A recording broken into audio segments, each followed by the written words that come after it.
tongo de Amadou Kuba ni tongo to ni kumi ma bolo ba Amadou Kuba nyango ma so to meti bolo nga foti ma bade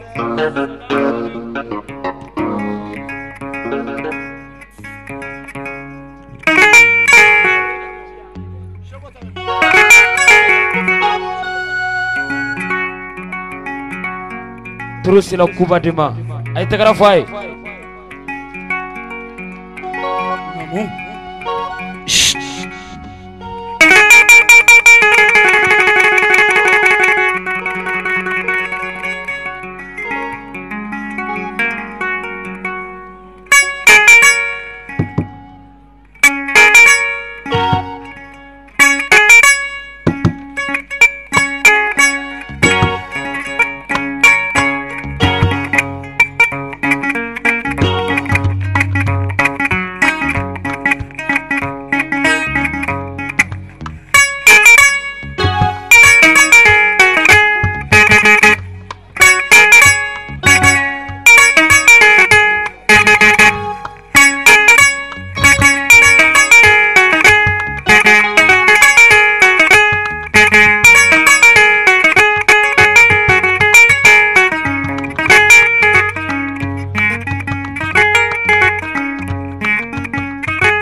Salamu alaikum.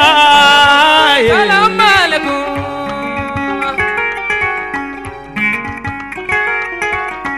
Garamogo salamu alaikum deri.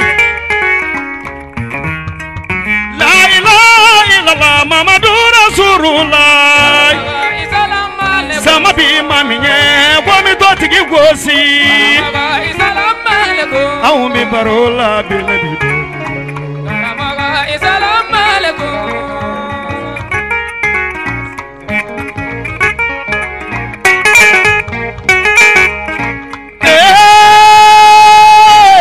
Baba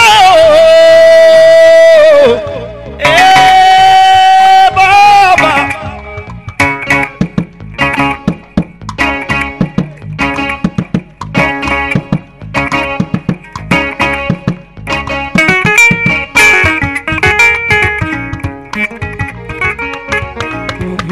Ayatonga Baba wele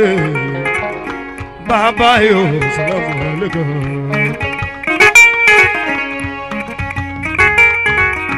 Kanu yo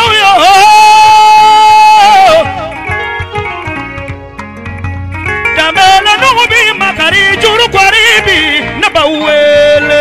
nega juru yedana ya juru yede nabawele Damela nubi kahina juru kwaribi nabawele Baba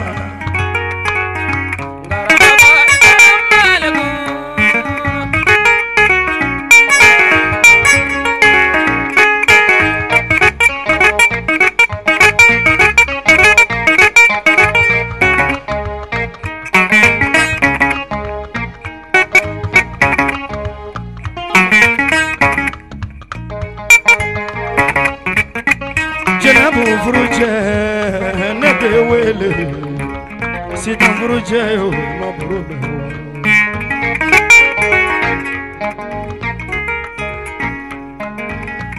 Baba nabi nanga made wele de uni wele kaka Baba na bedana ya ti wele de uni wele kaka Baba na be horon de wele de uni wele kaka Baba na be sabali ba wele de oluni wele kaka oh Baba oh salamu alaikum Baba salamu alaikum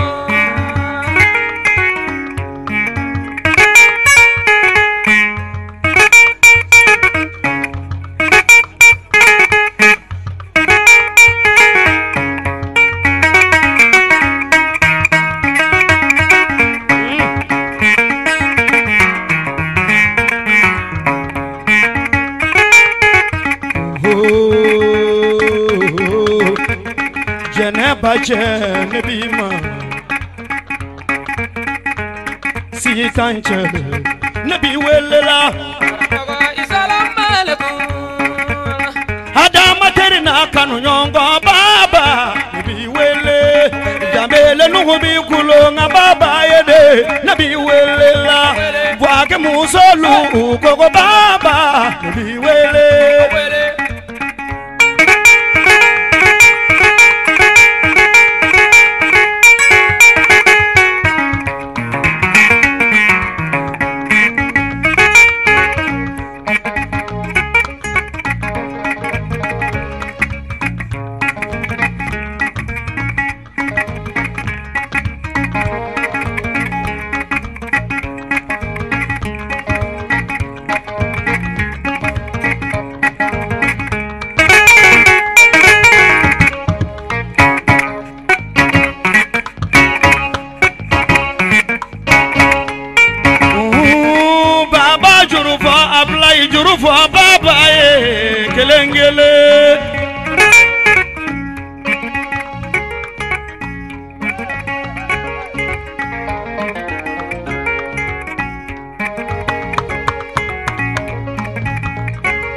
Bagorade namu muso nasara ka donne mo jamala be songa poussa ka no ni baba bla face à face puisque ni film bani chafu sara do film bana no ni baba wele ne baba to mali de la ya ni boake doni che mauludula na tara mauludula na bora kana wa idara ka show abita deninga show oya ba ya de Solomani Jara, Basande, Solomani Jara, Falakino de, Solomani Jara, no e sigiri sole na bara solo ka so abina nungu tamele ka so. Baba, Shita che, na beni jera ba chedi. Tafite unjela, tafika mingara nungu tamele fe. Seba de, muso esra bla nungu ni tafinga che. Mimba kuna kacha kala kale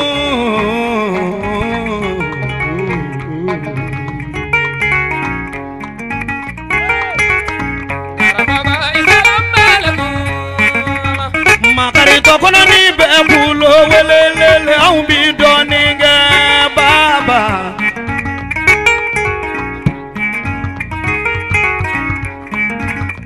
Solomana kanumba baba jamele no kanuma baba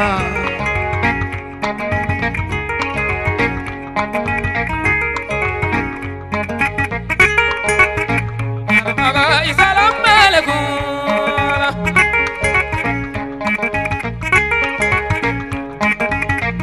ayatona kangonu nyo wara wele de nabi baba ma abarika ye dongo do kanuna ne nabi wele de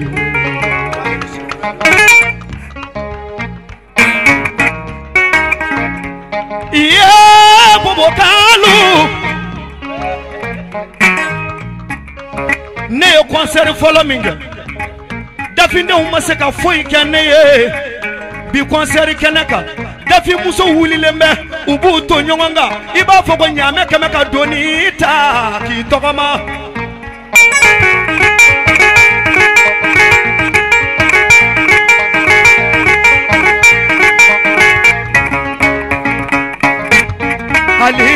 soro ko dafi unte mo boye baba bi wele awele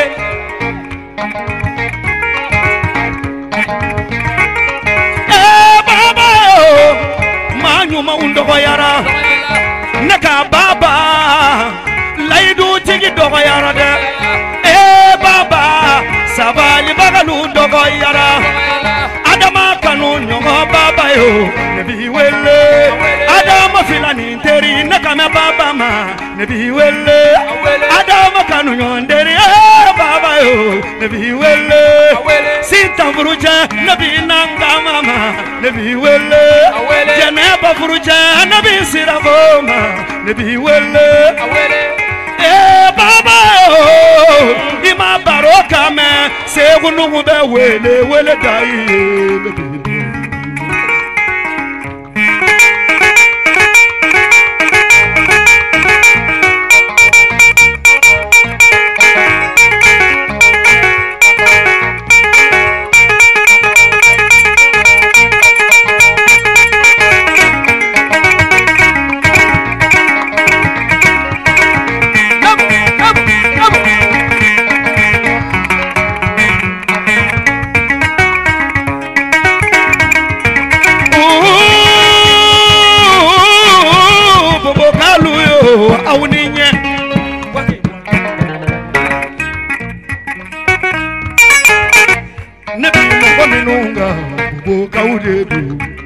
Burukina Beudedo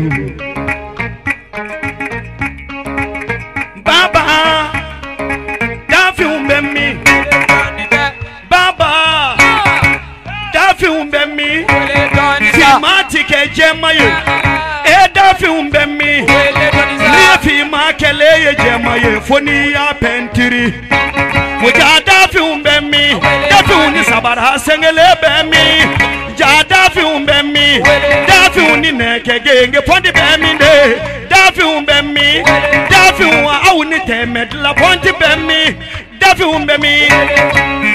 temedla lawyo nabi dafi uma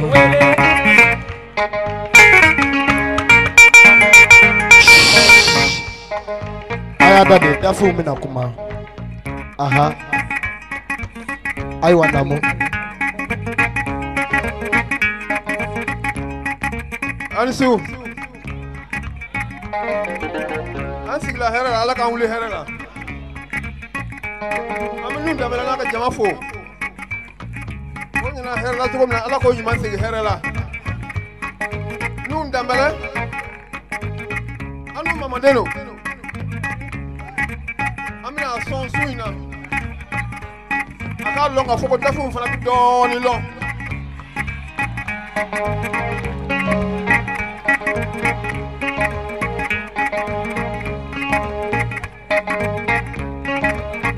Ainu ndamele ka kaseru chama lame Ako ale nu ndamele bi dongli la Me ale fana bi ko ro min dongli la fana tikele Oye Amfana bi na ila da sunu la ka fo dafu fana Ni nga ka ke chogo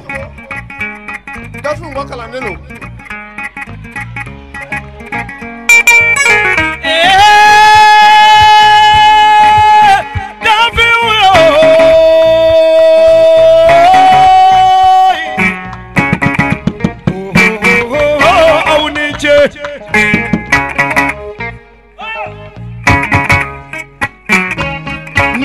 Kone kungoloka mugu bashi tola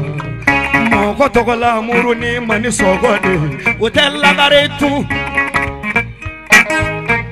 Moko tokola muru ni mani sogode Utella garide Moko terefe muru ni mani sogode Utella garide Moko kabi bilale mani sogode Utella garetu Oh baba oh nebi wele baba Nemla baba dali Dafinden dogoni Kala moko dogoni Neba bokene ma ko ko waye Ma dali ay sabali Kanun son fitini na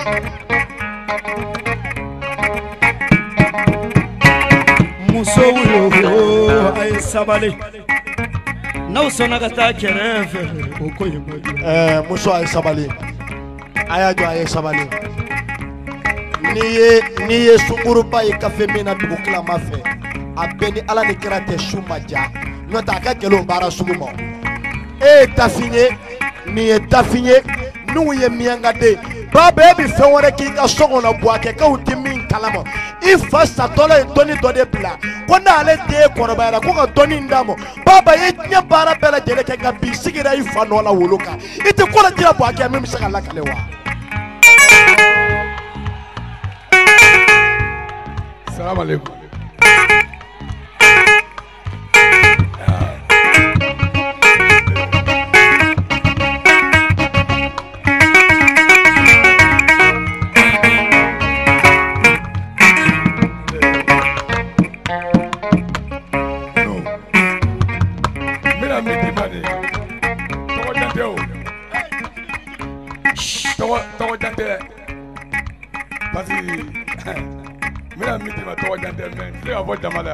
Since all my team of Boba Fay, even such a baru Tinacono, Don Sababula, Nabro Tote, every daughter, Messinimatima, Nalaga Gay.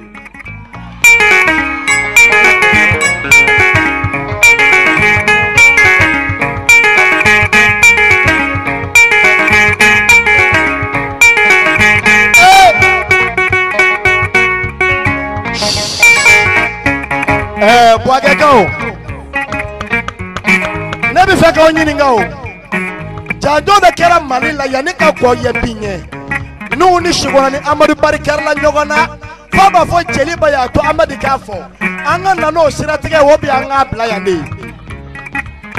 Anga nyininga ala toko inawa Anga nyininga Komi tafuni mianga udoma Tita dolu ni nyonje Nungu sirabi bulu Salamu alayka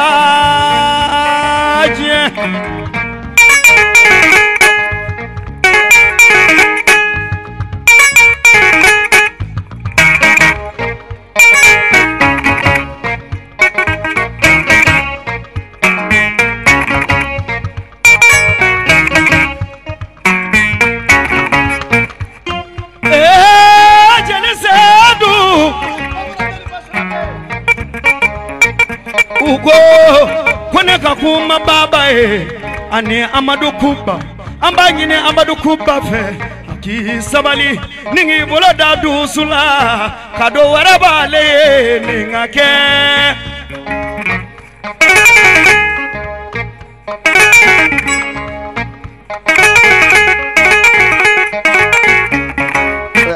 Sebade namu Amadu Kuba nous y a fait de la yame comme il voulait la kika sabali ni kadema ya kabolo da tusuka nantara burkina ubi antara nye jamana ka ubi ali malikono nanjigina maminga nami puika sodo mena nami tayora wala ami barokele sigi kadala nala endene jira na kuba sigele di kadala oni nuhu dabele bake ka obonya bala